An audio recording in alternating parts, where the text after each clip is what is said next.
Knowledge is power বা জ্ঞানই শক্তি কথাটা শুনলে তো সবার আগে চোখের সামনে ভাসে ওই স্কুলের দেওয়ালে ঝোলানো ধুলো পড়া কোনো অনুপ্রেরণামূলক পোস্টার, তাই তো?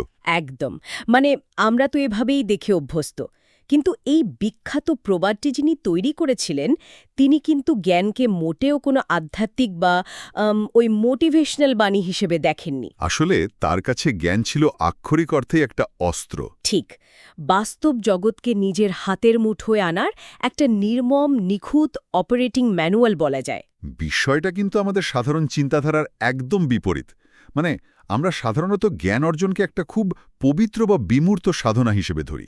ওই যে লাইব্রেরির শান্ত পরিবেশ, একটা গভীর চিন্তামগ্ন মানুষের ছবি। হ্যাঁ, ঠিক ওরকমই। কিন্তু ষোড়শ শতাব্দীর ইংরেজ রাষ্ট্রনায়ক ও দার্শনিক স্যার ফ্রান্সিস বেকনের কাছে ব্যাপারটা মোটেও এমন ছিল না।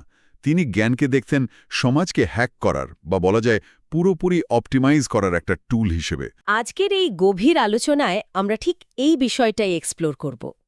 আমাদের সোর্সগুলোর মধ্যে রয়েছে উইকিপিডিয়া, বেকেনের সেই বিখ্যাত অফ স্টাডিজ প্রবন্ধের সাহিত্যিক বিশ্লেষণ, ফরাসি দার্শনিক মন্টেইনের দর্শনের সাথে তার তুলনা, আর আছে অষ্টাদশ শতাব্দীর লেখক স্যামুয়েল জনসনের একটা দারুণ সমালোচনামূলক প্রবন্ধ।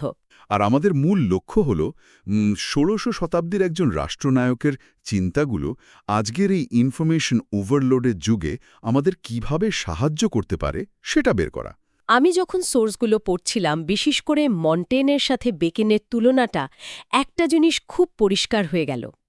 বেকন কোনো অলস দার্শনিক ছিলেন না, তিনি ছিলেন এমন একজন মানুষ যিনি সমাজ এবং রাষ্ট্রযন্ত্রের একেবারে কেন্দ্রে বসে ক্ষমতার কলকাঠি নাড়তে চেয়েছেন।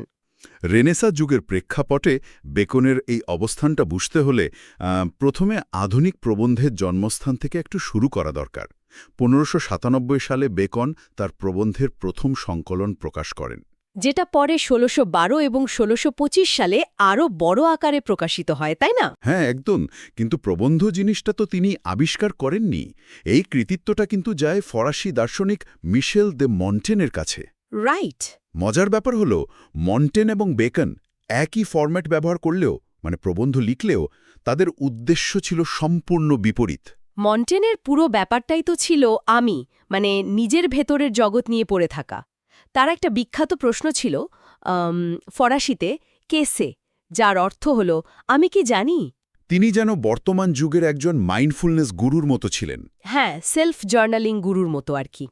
সমাজ থেকে নিজেকে গুটিয়ে নিয়ে নিজের মনের ভেতরটা অন্বেষণ করা, নিজের সীমাবদ্ধতা মেনে নেওয়া, এটাই ছিল তার দর্শন। জগৎ নিয়ে বেশি মাথা ঘামানোর দরকার নেই। আর ঠিক এখানে বেকনের সাথে তার বিশাল একটা আদর্শিক সংঘাত। বেকন ভাগ্যের ওপর কিছু ছেড়ে দেওয়ায় একদমই বিশ্বাসী ছিলেন না। তিনি তো প্রবল উচ্চাকাঙ্ক্ষী ছিলেন। প্রচণ্ড উচ্চাকাঙ্ক্ষী। তার নিজের ভাষায় I have taken all knowledge two B my Province, অর্থাৎ আমি সমস্ত জ্ঞানকে নিজের আয়ত্তে নিয়েছি। মন্টেন যেখানে সংশয়বাদী হয়ে নিজের ভেতরে গুটিয়ে যাচ্ছিলেন, বেকন সেখানে বাইরের জগৎটাকে শাসন করতে চাইছিলেন। একদম তাই। বেকনের মতে মানুষকে ঈশ্বরের এই বিশাল থিয়েটারে কেবল দর্শক হয়ে বসে থাকলে চলবে না, বরং একজন সক্রিয় অংশীদার হতে হবে।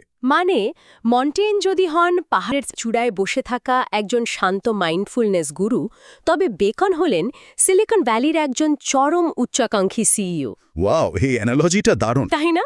একজন সিইও যেমন কোম্পানির প্রতিটি ডিপার্টমেন্টকে তার সর্বোচ্চ ক্ষমতায় নিয়ে যেতে চান, বেকন তেমনি বাস্তবমুখী জ্ঞানের মাধ্যমে পুরো সমাজকে অপটিমাইজ করতে চাইছিলেন। আর এই সিও মানসিকতা থেকেই কিন্তু তিনি তথ্যের ব্যবহার নিয়ে তার সবচেয়ে বিখ্যাত তথ্যটি তৈরি করেছিলেন। কারণ সমাজকে অপটিমাইজ করতে হলে তো সবার আগে মানুষের মস্তিষ্ককে সঠিক তথ্য দিয়ে ফিড করতে হবে। তার মানে ওই অফ স্টাডিজ প্রবন্ধে তিনি বই পড়ার যে ধরনগুলোর কথা বলেছেন, সেগুলো আসলে মানুষের তথ্য হজম করার ফিল্টারিং মেকানিজম। একদম ঠিক। সেই বিখ্যাত লাইনটা ধরুন, some books are to be tested, others to be swallowed, and some few to be chewed and digested. অর্থাৎ কিছু বইয়ের শুধু স্বাদ নিতে হয়, কিছু বই গিলে ফেলতে হয়, আর কিছু বই চিবিয়ে হজম করতে হয়। এর ভেতরের মেকানিজমটাও সত্যি খেয়াল করার মতো। টেস্টিং বা স্বাদ নেওয়ার মানে হলো বইটির গভীরে যাওয়ার কোনো প্রয়োজন নেই, শুধু ওপর দেখলেই চলে। আর সোয়ালোয়িং বা গিলে ফেলার ব্যাপারটা?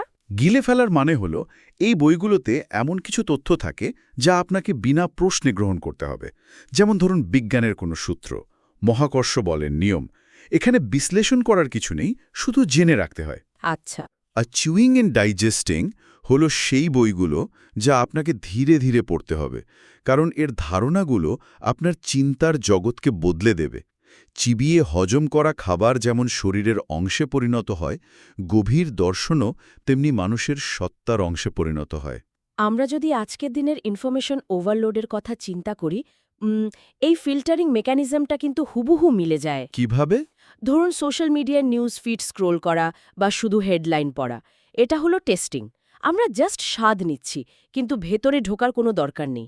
আর সোয়ালোয়িং হলো, ধরুন কাল সকালে অফিসে একটা প্রেজেন্টেশন আছে, আর তার আগে আপনি কোনো উইকিপিডিয়া আর্টিকেল বা রিপোর্ট থেকে দ্রুত ডেটা পয়েন্টগুলো মুখস্থ করে নিচ্ছেন। ঠিক, সেখানে গভীর চিন্তার কিছু নেই, শুধু মিটিংয়ের আগে তথ্যটা গেলা দরকার। আর চুইং হলো এমন কোনো মাস্টারপিস সাহিত্য বা গভীর গবেষণাপত্র পড়া, যা পড়ার পর আপনার দৃষ্টিভঙ্গিটাই হয়তো পরিবর্তন হয়ে যাবে।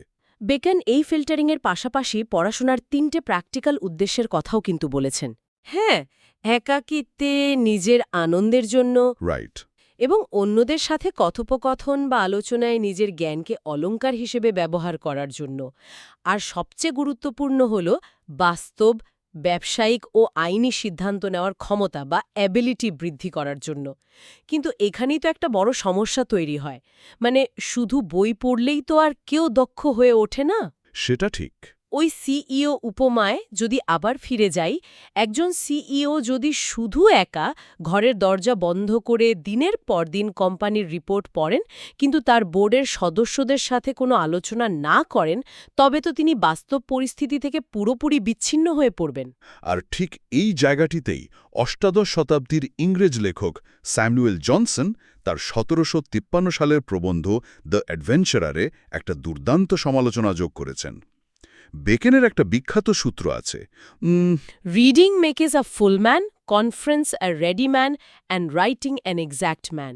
এইটা হ্যাঁ, অর্থাৎ পড়া মানুষকে পরিপূর্ণ করে, আলোচনা মানুষকে উপস্থিত বুদ্ধিসম্পন্ন বা রেডি করে, এবং লেখা মানুষকে নির্ভুল বা এক্স্যাক্ট করে। জনসন এই সূত্র ধরে বলেছেন যে ব্যক্তি শুধু বইয়ের পাহাড়ের মধ্যে একা ডুবে থাকেন, তিনি জ্ঞানে পরিপূর্ণ হলেও বাস্তবে একেবারে অকেজো হয়ে যান। জনসনের ওই কাল্পনিক দার্শনিকের উদাহরণটা কিন্তু অদ্ভুত সুন্দর। তিনি এমন এক পণ্ডিতের কথা বলেছেন, যিনি এত বেশি প্রাচীন আর জটিল বইয়ের ভেতরে আটকে ছিলেন যে সাধারণ মানুষের সাথে কথা বলার ভাষাই তিনি ভুলে গিয়েছিলেন। হ্যাঁ, সাধারণ একটা শব্দ বোঝাতে গিয়েও তিনি হিমশিম খাচ্ছেন। ধরুন একটা জানালার কাঁচ অপরিষ্কার, এটা বোঝাতে গিয়ে তিনি বলছিলেন যে জিনিসটা ওপেকাম হয়ে আছে, মানে ল্যাটিন শব্দ ব্যবহার করে সাধারণ জিনিস বোঝাচ্ছিলেন। এই ওপেকামের উদাহরণটা আসলে একটা সাইকোলজিক্যাল পক্ষাঘাতকে তুলে ধরে। একা একা শুধু জ্ঞান অর্জন করলে মানুষের মস্তিষ্কে এক ধরনের ইকো চেম্বার তৈরি হয়। সে ভাবে তার চিন্তাগুলো খুব পরিষ্কার। রাইট। কিন্তু যখন সে সাধারণ মানুষের সাথে কনফারেন্স বা আলোচনায় যায়, তখন সেই তাত্ত্বিক জ্ঞান বাস্তবতার ধাক্কা খায়। আলোচনা বা বিতর্ক মানুষকে উপস্থিত বুদ্ধিসম্পন্ন করে, কারণ মানুষের মন আর পরিস্থিতি সবসময় পরিবর্তনশীল। অন্যের প্রশ্নের তাৎক্ষণিক উত্তর দিতে গেলে তো জ্ঞানকে ফ্লেক্সিবল বা নমনীয় হতেই হবে। একদম। আচ্ছা, পড়ার মাধ্যমে মানুষ জ্ঞান অর্জন করছে, আলোচনার মাধ্যমে সেটাকে বাস্তবে প্রয়োগ করার বুদ্ধি পাচ্ছে। এই দুটো আমি বুঝতে পারলাম, কিন্তু বেকনের সূত্রের শেষ অংশটা নিয়ে আমার একটা বড় খটকা আছে। কোনটা? লেখা মানুষকে নির্ভুল করে, এটা নিয়ে। হ্যাঁ। তিনি বলেছেন রাইটিং অ্যান এক্স্যাক্ট ম্যান। একটু লজিক্যালি চিন্তা করি, কেউ যদি সম্পূর্ণ ভুল কোনো যুক্তি বা ধরুন কোনো জঘন্য মিথ্যা তত্ত্ব অত্যন্ত নিখুঁত ভাষায় চমৎকার ব্যাকরণ ব্যবহার করে কাগজে লিখে রাখে, তবে কি তা নির্ভুল হলো? ভাষার দিক থেকে নিখুঁত হলেও যুক্তির দিক থেকে তো তা মারাত্মক ভুল হতে পারে। এটা খুব যৌক্তিক একটা প্রশ্ন, এবং অনেকেই এই জায়গাটাতে এসে হোঁচট খান। কিন্তু জনসন এবং বেকনের দর্শনের গভীরে গেলে বোঝা যায়, লেখার মাধ্যমে নির্ভুল হওয়ার মানে কিন্তু ভাষার সৌন্দর্য নয়। তাহলে ব্যাপারটা কি? লেখার প্রসেসটা আসলে একটা কগনিটিভ বা মনস্তাত্ত্বিক আয়নার মতো কাজ করে। জনসনের মতে, মানুষ যখন শুধু চিন্তা করে বা কথা বলে, তখন সে অবচেতনভাবেই অনেকগুলো লজিক্যাল গ্যাপ বা সোফিজমস পার হয়ে যায়। মানে কথা বলার সময় আবেগ বা কণ্ঠস্বরের ওঠানামা দিয়ে অনেক ফাঁকি লুকিয়ে ফেলা যায়। হ্যাঁ, কিন্তু কলম হাতে নিলে সেই ফাঁকি দেওয়াটা আর সম্ভব হয় না। আপনি যখন একটা বাক্য শেষ করে পরের বাক্য শুরু করেন তখন ব্রেইনকে জোর করে ওই দুটো বাক্যের মধ্যে একটা লজিক্যাল ব্রিজ তৈরি করতে হয়। ও আচ্ছা। লেখার সময় আপনার নিজের চিন্তার ভেতরের ফাঁকফোকর বা ভুল যুক্তি আপনার নিজের চোখের সামনেই জ্বলজ্বল করতে থাকে। তার মানে যদি আমার যুক্তি দুর্বল হয় তবে কাগজে সেটা একটা বিকৃত রূপ নেয় যা আমি নিজেই ধরতে পারি। একদমই তাই। লেখা আমাদের বাধ্য করে চিন্তার গতি কমিয়ে এনে প্রতিটি যুক্তির গাঁথুনি পরীক্ষা করতে। এভাবেই লেখা মানুষকে চিন্তার দিক থেকে এক্স্যাক্ট বা সুনির্দিষ্ট করে। এই মেকানিজমটা সত্যি দারুণ। মানে পড়া, আলোচনা করা এবং লেখা এই তিনটে মিলে আমাদের মানসিক গঠনকে ক্রমাগত রিশেপ বা পুনর্গঠন করতে থাকে। আর এই মানসিক গঠন উন্নত করার ধারণার সাথেই বেকনের দর্শনের সম্ভবত সবচেয়ে চমকপ্রদ দিকটি সামনে আসে। তিনি পড়াশোনাকে কেবল জ্ঞান অর্জনের উপায় হিসেবে দেখেননি, তাই তো?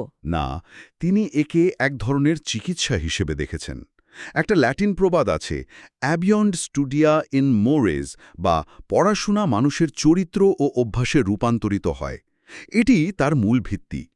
বেকন বিশ্বাস করতেন যে শারীরিক রোগের যেমন আলাদা আলাদা চিকিৎসা আছে, ঠিক তেমনি মনের যে কোনো ত্রুটি বা দুর্বলতার জন্য নির্দিষ্ট পড়াশোনা রয়েছে।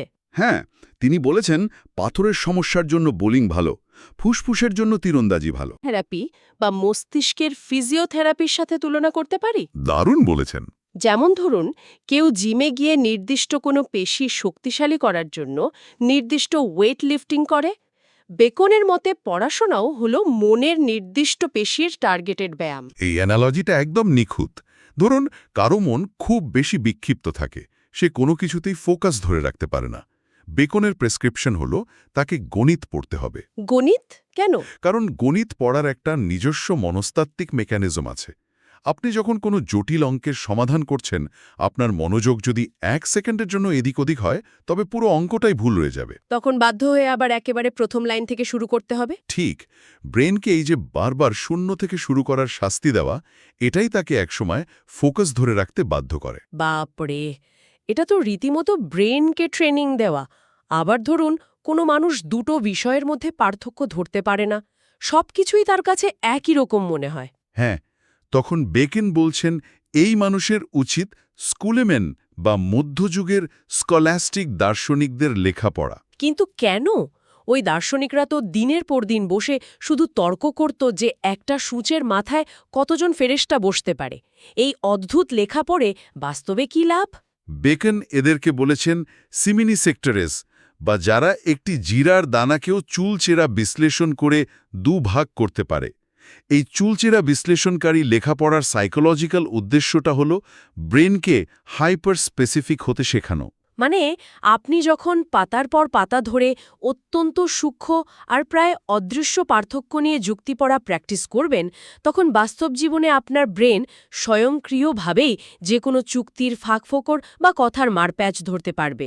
একদম, একজন আইনজীবী বা রাজনীতিবিদের জন্য পার্থক্য বুঝতে পারার এই সূক্ষ্ম ক্ষমতাটা যে কতটা জরুরি তা তো আর বলার অপেক্ষা রাখে না। এই যে বেকেন এত প্র্যাকটিক্যাল আর বাস্তবমুখী সমাধান দিচ্ছেন, তার লেখার স্টাইলটাও কিন্তু ঠিক সেরকমই। আমরা সোর্সে দেখেছি যে তার স্টাইলকে বলা হয় অ্যাফোরিস্টিক বা প্রবাদ তুল্য। হ্যাঁ, তিনি কোনো অহেতুক ভূমিকা করতেন না। ছোট ছোট বাক্যে সরাসরি পয়েন্টে হিট করতেন। কারণ তিনি তো কোনো রূপকথার গল্প লিখছিলেন না, তিনি লিখছিলেন একটা ম্যানুয়াল। অ্যাফোরিস্টিক স্টাইলের সুবিধা হল এটি মানুষের মস্তিষ্কে গেঁথে যায়। লম্বা ব্যাখ্যার চেয়ে ছোট ধারালো বাক্য আমাদের অনেক বেশি মনে থাকে। আর এই ধারালো বাক্যগুলোর মাধ্যমে তিনি মানুষের মনস্তত্ত্বের অন্ধকার দিকগুলো তুলে এনেছেন। নৈতিকতার চেয়ে তিনি বাস্তবতাকে অনেক বেশি গুরুত্ব দিয়েছেন। যেমন ধরুন তার অফ ট্রুথ প্রবন্ধটা। সেখানে তিনি সত্য নিয়ে কথা বলতে গিয়ে এমন একটা কথা বলেছেন যা একজন আদর্শবাদীর কাছে পাপ মনে হতে পারে। তিনি বলেছেন, a mixture of a lie doth ever add pleasure, অর্থাৎ মিথ্যার মিশ্রণ সবসময় আনন্দ যোগায়। ঠিক, খাঁটি সত্য হল দিনের কড়া রোদের মতো, যা সবকিছুকে অত্যন্ত রুক্ষভাবে ফুটিয়ে তোলে। মানুষ সবসময় এত নিরেট সত্য নিতে পারে না। তিনি এর তুলনা করেছেন স্বর্ণ বা রৌপ্যের মুদ্রার সাথে।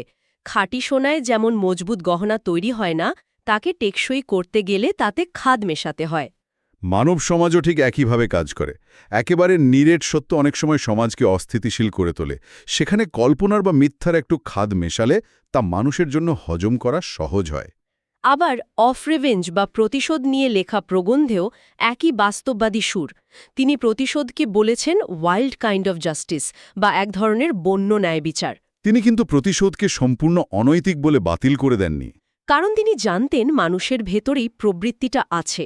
তিনি শুধু দেখিয়েছেন কিভাবে প্রতিশোধ আইনকে তার নিজস্ব ট্র্যাক থেকে সরিয়ে দেয়। ভালো বা মন্দের বিচার করার চেয়ে তার কাছে বেশি গুরুত্বপূর্ণ ছিল একটা জিনিস কিভাবে কাজ করে এবং কিভাবে সেটাকে মানুষের উপকারে অপটিমাইজ করা যায়। সব কিছুকেই এইভাবে বৈজ্ঞানিক ও বস্তুনিষ্ঠ দৃষ্টিকোণ থেকে দেখাটাই বেকনের জীবনের সবচেয়ে বড় দর্শন। তিনি শুধু দার্শনিক ছিলেন না, তাকে আধুনিক অভিজ্ঞতাবাদ বা এম্পিরিসিজমের জনকও বলা হয়, তাই না? হ্যাঁ, তিনি বিশ্বাস করতেন নিজের হাতে পরীক্ষা করে না দেখলে, শুধু পুরানো বইয়ের উপর ভরসা করে কোনো কিছুই সত্য বলে মেনে নেওয়া উচিত নয়। আর এখানেই কিন্তু লুকিয়ে আছে পুরো গল্পের সবচেয়ে বড় এবং ডার্ক একটা আইরনি। এই যে মানুষটি সারা জীবন তথ্য যাচাই করা, জ্ঞানকে বাস্তব কাজে লাগানো এবং সবকিছু পরীক্ষা করে দেখার কথা বলেছেন, তার জীবনের শেষ পরিণতিটা কি হয়েছিল জানেন? এটা সম্ভবত ইতিহাসের অন্যতম অদ্ভুত একটা ঘটনা। ১৬২৬ সাল, প্রচণ্ড শীতের একটা দিন। হ্যাঁ, হঠাৎ করে বেকনের মনে একটা প্রশ্ন জাগল। তীব্র ঠান্ডায় বরফের ভেতরে কি মাংস সংরক্ষণ করা সম্ভব? তিনি তো আর শুধু থিওরি নিয়ে ভাবার মানুষ ছিলেন না। তিনি তৎক্ষণাৎ তার ঘোড়ার গাড়ি থামিয়ে একটা গ্রাম্য মুরগি কেনেন এবং নিজ হাতে সেই তীব্র শীতের মধ্যে মুরগির পেটে বরফ ঢুকাতে শুরু করেন। আর এই এক্সপেরিমেন্ট করতে গিয়েই ঠান্ডায় তার শরীর জমে যায় এবং তিনি নিউমোনিয়া আক্রান্ত হন। কয়েকদিন পর সেই নিউমোনিয়াতেই তার মৃত্যু হয়। যিনি সারা জীবন বৈজ্ঞানিক পদ্ধতি আর জ্ঞানকে সমাজ অপটিমাইজ করার হাতিয়ার হিসেবে দেখেছেন, শেষ পর্যন্ত সেই অদম্য বৈজ্ঞানিক কৌতূহলই তার মৃত্যুর কারণ হয়ে দাঁড়ায়। সত্যিই তাই। জ্ঞান নামের যে হাতিয়ারটিকে তিনি পৃথিবীর সবচেয়ে শক্তিশালী অস্ত্র মনে করতেন, সেই হাতিয়ারের পরীক্ষা করতে গিয়ে স্বয়ং ব্যবহারকারীকেই নিজের জীবন দিতে হল।